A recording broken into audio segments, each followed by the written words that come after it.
स्वागत है दोस्तों आपके अपने धाकड़ ज्ञान चैनल में। तो दोस्तों यदि आपने अभी तक हमारे चैनल को सब्सक्राइब नहीं किया तो सब्सक्राइब कर लीजिए और बन जाइए धाकड़ ज्ञान चैनल के साथ एक धाकड़ स्टूडेंट। तो दोस्तों चलिए आज कंप्यूटर के बहुत ही महत्वपूर्ण क्वेश्चन को देखने वाले जो हर कॉम्पिटिटिव एग्जाम के लिए बहुत ही महत्वपूर्ण होते हैं। दोस्तों चलिए ज़्यादा देरी ना करते अपनी क्लास को स्टार्ट करते हैं।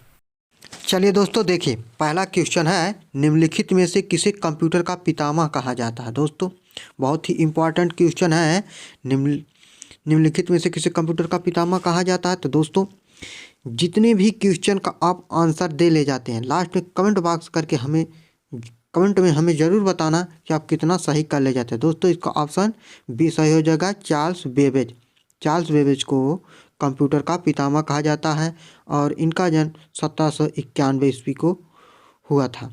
तो दोस्तों चलिए दूसरा क्वेश्चन, कंप्यूटर की भौतिक बनावट कहलाती है। जो दोस्तों जैसा कि नाम से ही स्पष्ट हो रहा है कि कंप्यूटर की भौतिक बनावट कैसी होती है, हार्डवेयर। इसको हार्डवेयर सही हो जाएगा, बी ऑप्शन।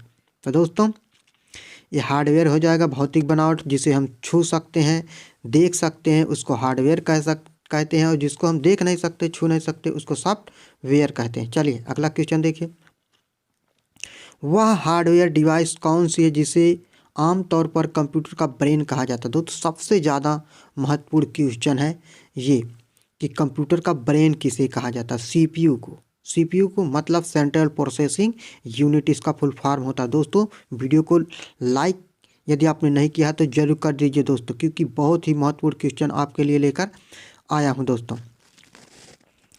और इसका ऑप्शन सीपीयू सही हो जाएगा, ऑप्शन सी सही हो जाएगा। चलिए अगला है, इंटीग्रेटेड सर्किट चिप का विकास किसने किया। तो बहुत ज़्यादा कॉम्पिटिटिव एग्जाम में पूछे जाने वाला क्वेश्चन है। रॉबर्ट नॉयस और जैक किल्वे ने इंटीग्रेटेड सर्किट चिप का आविष्कार किया था।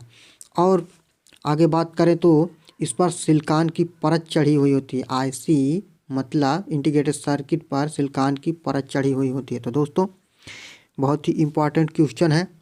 तो दोस्तों चलिए अब अगला क्वेश्चन देखते हैं,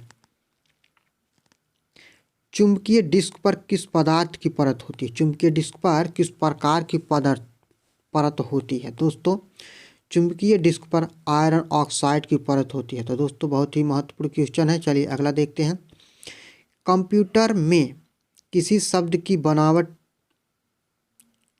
मतलब किसी शब्द की लंबाई किस में मापते हैं, बिट में। ये कंप्यूटर की सबसे छोटी इकाई है बिट। तो दोस्तों इसका ऑप्शन बी सही हो जाएगा। कंप्यूटर की सबसे छोटी यूनिट इकाई बिट है। और बात करें तो 8 बिट बराबर 1 बाइट होता है और 1024 बाइट बराबर 1 केबी होता। केबी का मतलब किलो बाइट, 1024 केबी बराबर 1 एमबी होता। एमबी का मतलब मेगा बाइट होता। 1024 एमबी बराबर 1 जीबी होता है और जीबी का मतलब गीगा बाइट होता है। 1024 जीबी बराबर 1 टीबी होता, टेराबाइट होता। इसी तरह से आगे भी चलता है। दोस्तों इतना आप लोगों को ज़रूर याद करके चलना है कि टीबी तक मतलब टेराबाइट तक। दोस्तों कंप्यूटर सबसे छोटी इकाई बिट ही है, याद रखना। चलिए अगला देखते हैं, अक्षरों तथा चिन्हों को बाइटों में स्टोर करने के विधि को क्या कहते हैं। दोस्तों इसको कोडिंग सिस्टम कहते हैं। ऑप्शन डी सही हो जाएगा।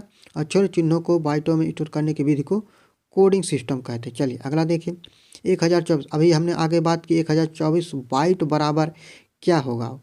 1024 बाइट बराबर 1 केबी हो जाएगा, मतलब 1 किलो बाइट।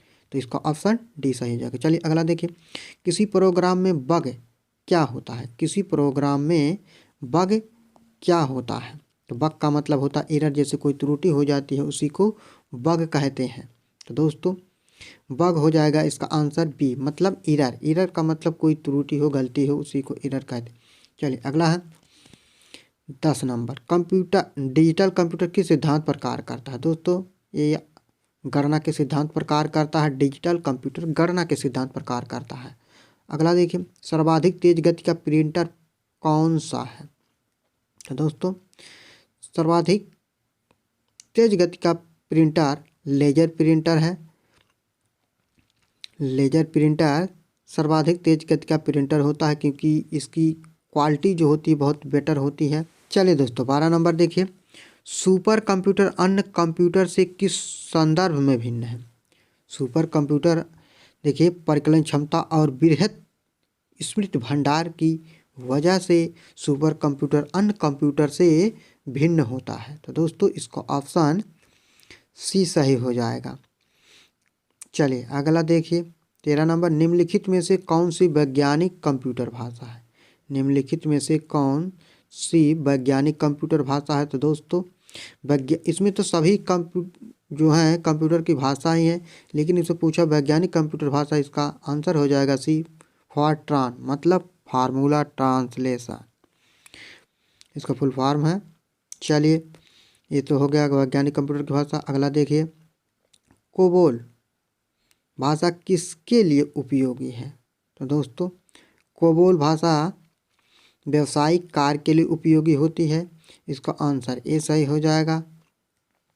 तो दोस्तों वीडियो अच्छा लग रहा हो तो वीडियो को जरूर लाइक करना। चलिए, बेसिक भाषा का प्रयोग निम्न में से किस कार्य के लिए किया जाता है? बेसिक भाषा का प्रयोग निम्न में से किस कार्य के लिए प्रयोग किया जाता है? तो दोस्तों प्रोग्राम बेस्ड सरल भाषा को सिखाने के लिए या सिखाने के हेतु बेसिक भाषा का प्रयोग किया जाता है। तो दोस्तों चलिए अगला देखिए, कंप्यूटर भाषा जावा के आविष्कार मतलब आविष्कारक कौन है?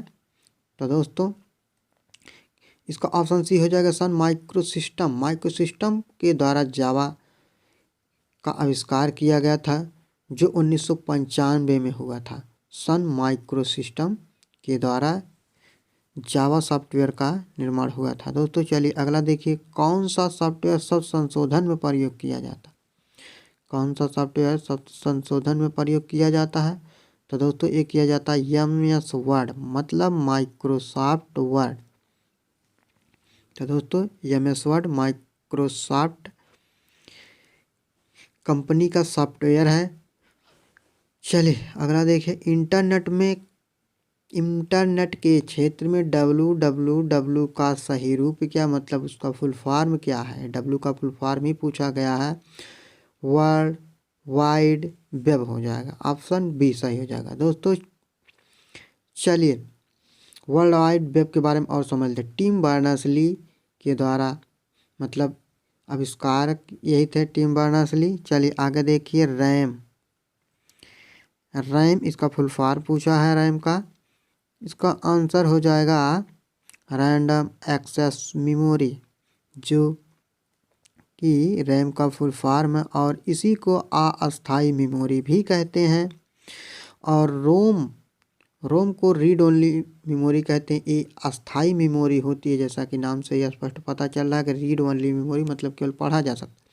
कंप्यूटर में जाने वाले डेटा को कहते हैं, देखिए कंप्यूटर में जो हम डेटा देते हैं उसको इनपुट कहते हैं, और जो लेते हैं उसको आउटपुट कहते हैं। तो दोस्तों और चलिए आगे और समझ लेते हैं इनपुट और आउटपुट के बारे में। इनपुट का मतलब होता है जैसे कीबोर्ड हो गया, माउस हो गया, सब इनपुट होते हैं। आउटपुट में हो गया जैसे स्पीकर हो गया, प्रिंटर हो गया, ये सब क्या होते हैं? आउटपुट डिवाइस होते हैं। तो दोस्तों चलिए आउटपुट हो गया, इनपुट हो गया। अब चलिए अगला क्वेश्चन देखते हैं।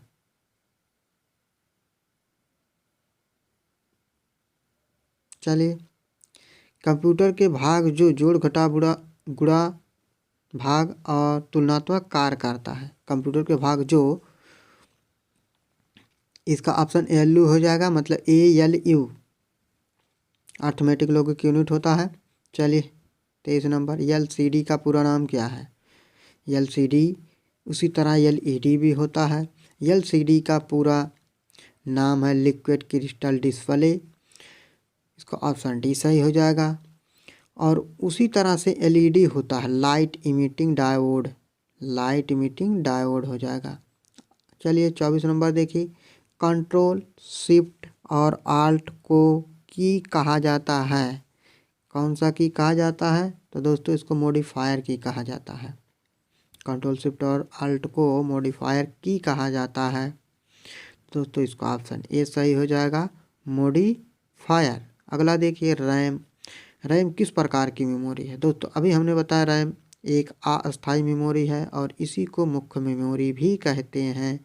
तो इसका ऑप्शन डी सही हो जाएगा, मुख्य मेमोरी। तो दोस्तों वीडियो अच्छा लगा हो तो वीडियो को लाइक करना और अपने दोस्तों में ज़रूर शेयर करना। इसी को दोस्तों अस्थायी मेमोरी कहते हैं, मैंने पहले ही बता दिया।